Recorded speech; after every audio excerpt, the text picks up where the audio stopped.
Fala galera, seja muito, mas muito bem-vindo a mais um Nextcast. Essa que é a segunda temporada e a segunda temporada tá incrível, com convidados incríveis.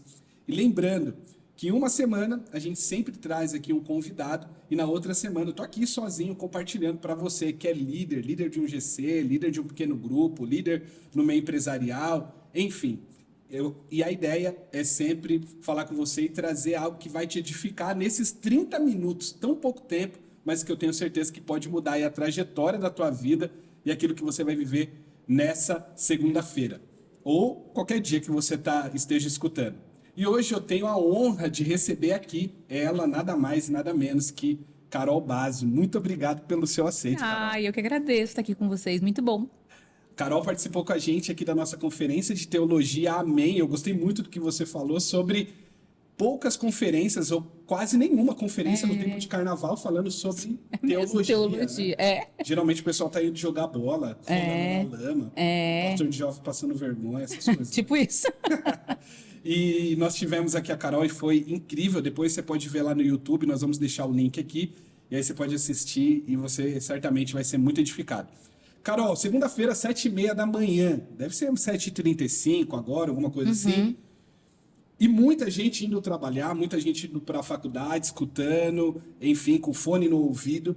E certamente muita gente que vai procrastinar qualquer decisão ou alguma decisão ao longo do seu dia. Ou esteja procrastinando já há meses, há anos. E essa é a minha primeira pergunta com você, para você, que é: qual problema tem na procrastinação? Não é bom, inclusive, a gente deixar um pouquinho de lado, assim. Geralmente a gente procrastina aquilo que é mais chato de ser resolvido. Né? O que você acha? Assim, não é melhor fazer isso?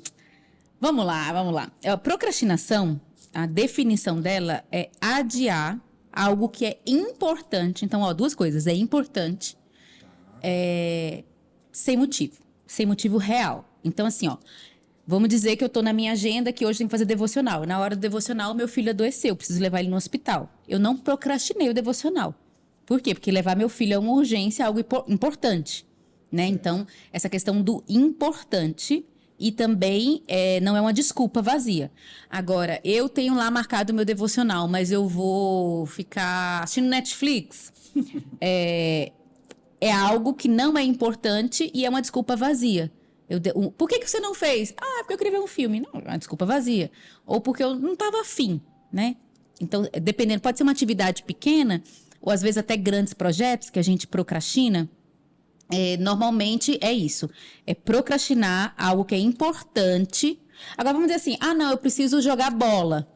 Não vou jogar bola hoje. Aquilo não era importante. Não é uma procrastinação, entendeu? No sentido, era algo que eu posso fazer em qualquer momento.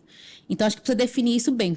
Procrastinação de uma forma negativa, no aspecto que eu tenho algo importante para fazer e eu estou dando desculpa vazia. Essas duas coisas aí.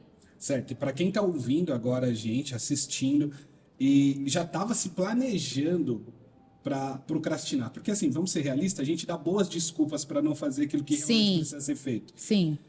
O que você falaria para essa pessoa? Para ela, ou pelo menos uma dica prática, trazendo para ela quais são os benefícios de você não procrastinar. Sim. De você resolver logo.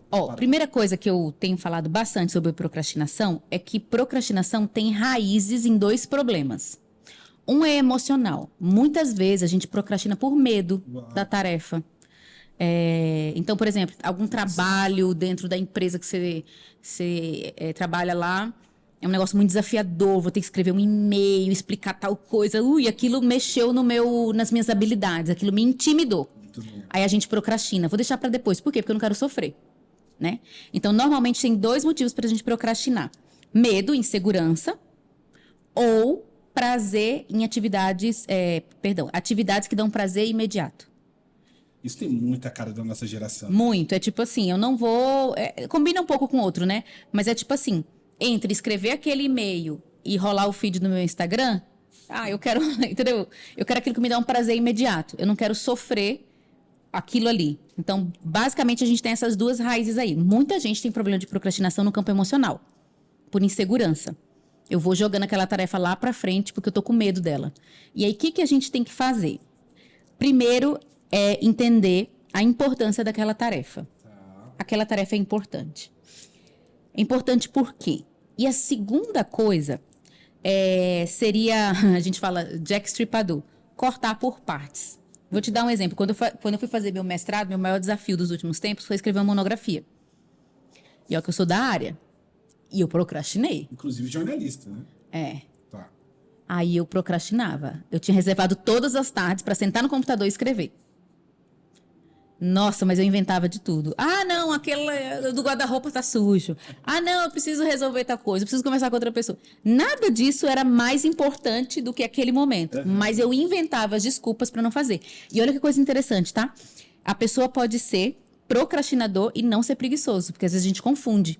Eu já ia puxar pra esse gancho já. Será que não tem um pouco de preguiça aí no meio também? É que assim, ó, é possível uma pessoa ser totalmente procrastinadora sem ser preguiçosa.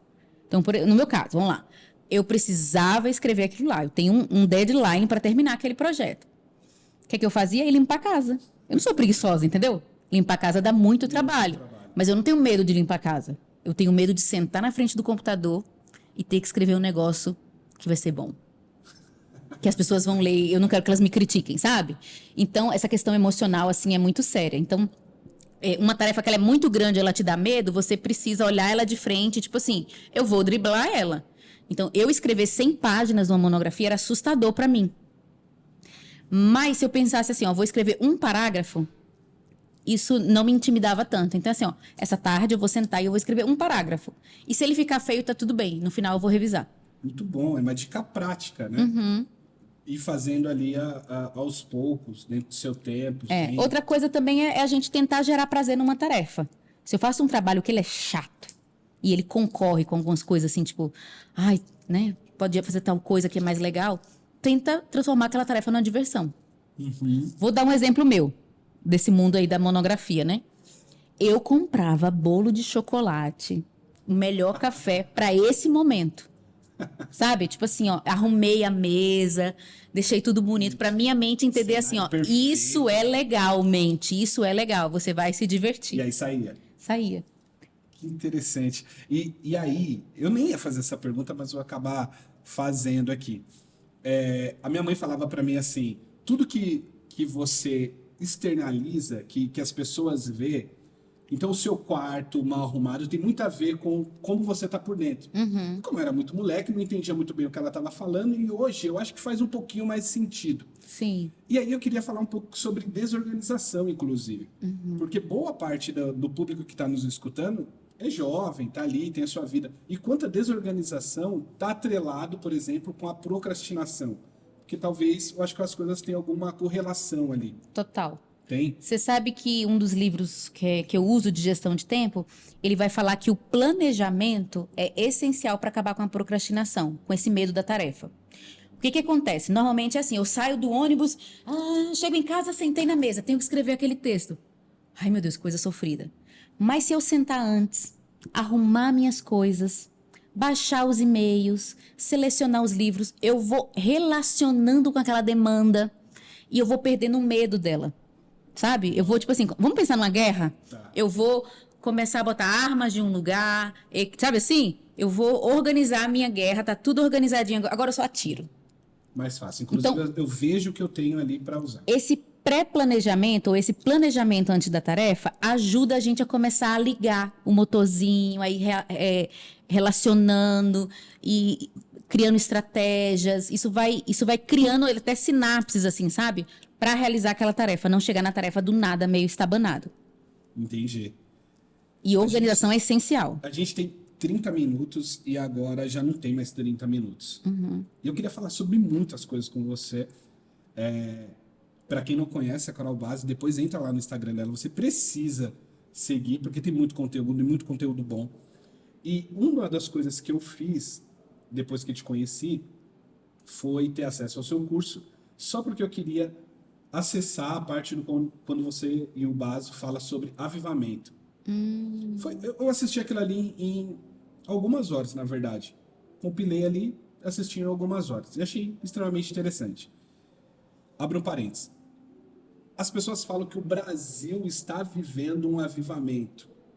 E geralmente quem está dentro do Brasil não reconhece isso. E é essa a primeira pergunta que eu quero te fazer a respeito disso. de avivamento. O Brasil, na sua opinião, está passando por um avivamento? Deixa eu fazer uma pergunta anterior. O que caracteriza um avivamento, se realmente nós estamos em... Não, o Brasil não está passando por um avivamento. Avivamento, assim, avivamento é um termo que ele não está na Bíblia, tá? Ele é muito mais tirado da teologia histórica, que é a minha área, né? A história da igreja, ele aparece na história da igreja. Assim, avivamento está na Bíblia, a gente vê acontecendo, a gente tem exemplos de avivamento na Bíblia. Ali em Atos, é um avivamento acontecendo em Jerusalém, quando o Espírito Santo desce em Atos. A gente tem, por exemplo, quando Salomão constrói o templo e a presença de Deus vem, a ponto das pessoas não conseguirem ficar de pé, pega o físico, né? É uma experiência, assim, de avivamento. Mas muitas vezes as pessoas confundem avivamento com, eu diria assim, um movimento. Está acontecendo um movimento. Tem algo acontecendo no Brasil. Eu acabei de falar. Tem algo acontecendo no Brasil. As pessoas estão pagando para estudar teologia. E elas não querem ser teólogas profissionais. Por quê? Porque tem uma fome acontecendo.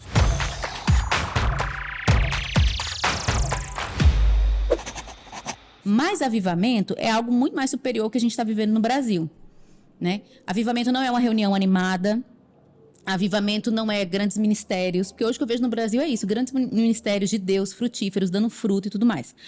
Há várias definições de avivamento. Uma definição que o Lloyd Jones traz é que avivamento é como se fosse o batismo no Espírito Santo coletivo. Não. Quando o Espírito Santo vem e inunda um grupo inteiro, não é algo individual. A gente pode falar de avivamento individual. Nossa, fulano está passando por uma experiência boa com Deus. Mas a gente está falando de algo comunitário e até geográfico. Na história da igreja, a gente vê avivamentos que afetam cidades e não apenas uma denominação. Sim. Tá? Então, são experiências extraordinárias. Quais são frutos de avivamento? Conversão verdadeira, muita conversão. Mudança na sociedade, que esse talvez a gente poderia dizer que o Brasil está reprovado. Tem várias... não que não tenha, mas não é suficiente. O tanto de convertido que tem no Brasil... Não é equivalente. Não é equivalente a uma mudança, né, perceptível na sociedade. Então, essa é uma das coisas. Conversão, Cristo sendo glorificado. Às vezes, em alguns avivamentos, a gente vê, sim, milagres, manifestações do Espírito. Não são todos, nem todo avivamento é igual. Existem, sim, intensidade de avivamentos, uns maiores, outros menores. Eu acho que, como em todo mundo, Deus está fazendo algo, né? Certo. E está fazendo no Brasil também, mas eu acha que não chamaria de avivamento. tem uma porção especial, não sei como definir isso, mas a gente pode colocar o Brasil talvez numa categoria que está sendo diferente de tudo que está acontecendo no mundo? Porque essa é a impressão que eu tenho quando a gente recebe alguém de fora. Não, vocês não sabem o que estão acontecendo aqui, talvez pelo fato de você estar aqui. Quando a gente recebe um gringo, tal, etc e tal. Parece que o Brasil realmente está acontecendo uma coisa muito fora do planeta Terra, assim. Você consegue enxergar dessa forma? Eu enxergo assim. Eu acho que nós, como brasileiros, temos dons e coisas que Deus nos deu em particular. Que, por exemplo, os americanos não têm. A gente tem uma facilidade para comunhão maior, para adoração diferente. Não só o Brasil, mas a América Latina como um todo. Eu sinto, sim, um soprar de Deus, sabe? De algo novo, assim, de Deus soprando uma brisa nova.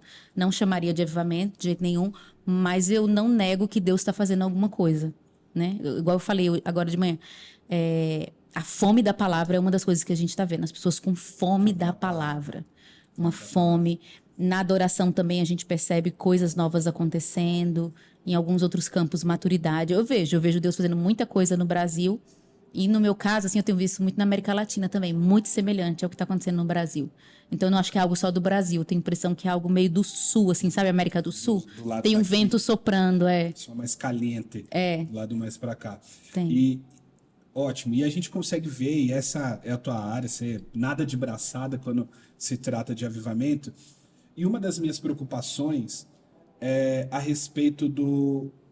Não vou falar pós-avivamento, mas eu queria saber um pouco mais da sua parte. Como que a gente faz para sustentar o avivamento? Porque nós vemos vários avivamentos, o avivamento a Rua Azusa, né, que impactou inclusive a América Latina, aqui, com o movimento pentecostal e etc. Mas... Tá bom, mas lá hoje na Azusa, depois do todo fenômeno, nem o museu praticamente virou, né? É um lugar ali tal que todos sabem, mas Passou. Acabou. Como que a gente faz, ou na sua opinião, beleza, vivamos, estamos aqui vivenciando isso, como que a gente faz para sustentar isso? Eu acredito que é a parte mais importante, o sustento do... Uma coisa que eu vi num livro que assim, na hora me surpreendeu, me deu um susto. Tipo assim, o autor falou: avivamento existe para acabar. Porque a gente está no momento da história antes da volta de Jesus. Então é como se avivamentos fosse assim uma demonstração do que será, né? E avivamento são visitações de Deus especiais, extraordinárias. Então você vê uma igreja que a gente está lutando para que as pessoas venham na reunião de oração, lutando para as pessoas evangelizar, sabe? A gente está ralando e de repente, sem você fazer nada, as pessoas vêm. Isso é avivamento, sabe? As pessoas estão vindo, está movendo muito além do que a gente está fazendo, né? Uma obra de Deus, Deus está fazendo. Então as pessoas estão com fome por Deus, as pessoas, tem relato de avivamento que as pessoas batem na porta da igreja pedindo para converter, sabe? Então assim, é algo que o Espírito Santo está fazendo. Mas a gente tem falado muito sobre cultura de avivamento, que é o seguinte: enquanto o avivamento não vem, a gente precisa criar uma estrutura, vamos dizer assim, né? Um córrego, para quando essa água vier, ela flua. Avivamento não é perfeito. Tem avivamento que... todos os avivamentos vêm com seus problemas. Tem desafios, tem problemas. Então, se a gente cria uma estrutura que a presença de Deus, vamos dizer assim, o rio de Deus pode fluir corretamente, isso ajuda a os frutos permanecerem. Então, assim, a Azusa teve seus frutos. A gente colhe os frutos de Azusa até hoje, né? A gente não tem um museu lá, mas a gente tem impactos na nossa vida que às vezes a gente não consegue nem contar. Se não tivesse a Azusa, o que né, teria em relação ao movimento pentecostal e tal? Teve seus problemas? Teve. Teve grandes problemas durante o avivamento, no final do avivamento, e os herdeiros do avivamento. Então, a gente tem falado muito sobre essa questão. Enquanto não tem avivamento, a gente cria a estrutura, né? A gente cria estruturas saudáveis. A gente podia usar aquela figura do odre, né? Para receber o vinho. Será que quando o avivamento vier, o nosso odre vai estourar? Uau, isso é muito forte. Ou será que a gente vai conseguir conter e fazer permanecer, sabe? Entendi. Não que eu acho que vai ficar todos os dias extraordinários, mas aquela bênção permanece. Aquela bênção continua afetando, sabe? Então, essa questão do odre, que para mim tem muito a ver com igreja, chama-se igreja local. E o odre é a igreja. Será que nós temos uma estrutura de igreja que quando Deus liberar avivamento, isso vai... É que, assim, avivamento é tipo um tsunami. E aí, quando vem, pode estourar. De frente com uma Scania. E estoura coisas, entendeu? Estoura coisas. Meu Deus do céu. Quer ver um exemplo? Tempo, né? Avivamento. Não, Avivamento. Vamos continuar, vamos embora. É a última. Avivamento vai converter um monte de gente. Quando essas pessoas converterem, a gente vai ter gente para discipular elas no pós-avivamento? Tenho medo disso, sabia? Com a qualidade da igreja do futuro. Isso. Teremos uma quantidade grande e não precisa ser muito espiritual, é uma coisa de conta.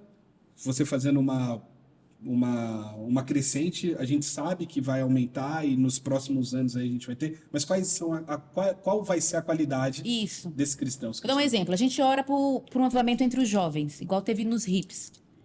Se Deus liberar um avivamento entre homossexuais, no carnaval, sei lá, e os homossexuais vêm bater aqui na porta da igreja, a gente vai estar preparado para receber essa galera? Tipo assim, enquanto não tem, bora se preparar. Meu Deus, isso é demais. Eu já pararia o podcast vamos ter. aqui. Mas eu não vou parar o podcast aqui. E eu quero seguir para uma próxima pergunta, que é a respeito da história da igreja. Por que os jovens deveriam estudar a história da igreja? Tem tantas outras coisas tão interessantes para serem estudadas. Né? Para que eu estudo história da igreja? O que isso vai impactar na minha vida? O que isso vai impactar, inclusive, no meu relacionamento com Deus e no meu relacionamento com a minha igreja local também? Para que estudar a história da igreja? Para mim, história da igreja é igual ver filme. Entendeu? Você vai ver filmes do passado, é basicamente isso. Mas estudar a história da igreja vai te permitir ver os cristãos que vieram antes de você. Então, normalmente a gente pensa assim, eu vou orar, minha oração vai chegar até aqui. Quando você vê a vida de um homem de oração na história da igreja, você fala assim, meu Deus, tem muito mais para fazer, tem muito mais. Então, o nosso padrão vai aumentando. Quando a gente lê a história de homens e mulheres na história. Nossa, essa mulher fez isso com evangelismo, esse homem viajou isso tudo. Isso aumenta o nosso olhar, abre a nossa mente para ver o que Deus faz através de nós, através da sua igreja. Isso da história da igreja também é estudar a nossa história. Então, eu lembro muito disso. Quando eu comecei a estudar a história da igreja e eu fui lendo as histórias das denominações, eu fiquei encantada. Incrível, né? Das pessoas que me influenciaram, né? Então, por exemplo, por que na nossa igreja toca bateria? Por que na nossa igreja as mulheres pregam e outras não? Tudo isso tem uma história por detrás. Então, é a minha história, a história da minha família. Então, eu descobrir as minhas raízes. Então, tem muito isso. Eu tenho um artigo que fala de 7 razões para estudar a história da igreja. Aí, um deles é em relação à vida devocional. Vai te inspirar na sua vida devocional, ver o que Deus fez. Mas também vai te fazer conhecer Deus através da história. Né? O que Deus fez na história? Deus visitou Gales, no avivamento de Gales. Deus fez isso. A igreja desviou assim, Deus restaurou assim. Olha que lindo o que Deus está fazendo. O Lloyd Jones fala assim, depois que você lê a Bíblia, o próximo livro mais importante é a história da igreja. Porque é a continuidade, né? Do que Deus continuou fazendo depois ali de Atos. Meus amigos, essa daqui é a segunda temporada de Negscast, que dá vontade de ficar aqui por mais horas aqui, certamente. E a última pergunta que eu tenho para te fazer é... Eu tenho uma literatura e eu precisava indicar essa literatura para que todos lessem. Quais seriam essa literatura? Obviamente a Bíblia, mas qual literatura você indicaria hoje? Puxa, isso daqui todo mundo teria que ler, teria que ter acesso. Uma só? Não. Umas 3 aí, pode ser? Umas 3, tá. Eu acabei de dar aula, pregar ali, né, de teologia. E eu acho que todo mundo tinha que ter uma teologia sistemática em casa. Todo mundo, concordo. Porque funciona como enciclopédia dicionário. Não tô falando pra você comprar e ler toda de uma vez. Não, pecado, eu tenho, e ela fica lá, e eu vou consultando ela. Eu acho ótimo. Tô certo? Então tá bom. Tô me sentindo menos acusado agora. Seria bom ler toda, assim, como um curso e tal. Muito sistemática, né? Mas eu faço muito isso, assim. Às vezes eu tô preparando alguma coisa, às vezes alguém me faz uma pergunta, eu não sei, eu vou lá e consulto. Então, a nível de consultar, eu acho que todo mundo teria que ter em casa uma boa teologia sistemática, sinceramente. Isso mais no âmbito de estudos, né? Tá. Um livro que eu gosto muito, eu tô in love com ele, é O Conhecimento do Santo, do A.W. Tozer. É um livro básico, ele é um best-seller, falando sobre os atributos de Deus. Eu acho que ele é básico, eu acho que o conhecimento de Deus, assim, não é à toa que está no comecinho ali da teologia sistemática, né? Quem Deus é o Deus que se revela, mas quem Deus é. Eu acho que é um livro que todo mundo teria que ler, O Conhecimento do Santo. E tem um livro que eu gosto muito, que é uma paixão minha, né? Eu tô indo mais pelo coração. Que é o livro Verdadeira Espiritualidade, do Francis Schaeffer. Eu gosto muito desse livro. Aí pegou, né? Aí pegou no meu...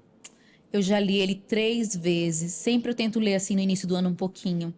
Porque ele vai falar muito das bases do evangelho e da vida de santificação, o nosso dia a dia santificado, como viver isso. Eu amo aquele livro. Ele é meio bagunçado porque ele é fruto de palestras do Schaeffer, mas ainda assim eu acho ele assim um ótimo livro para discipulado.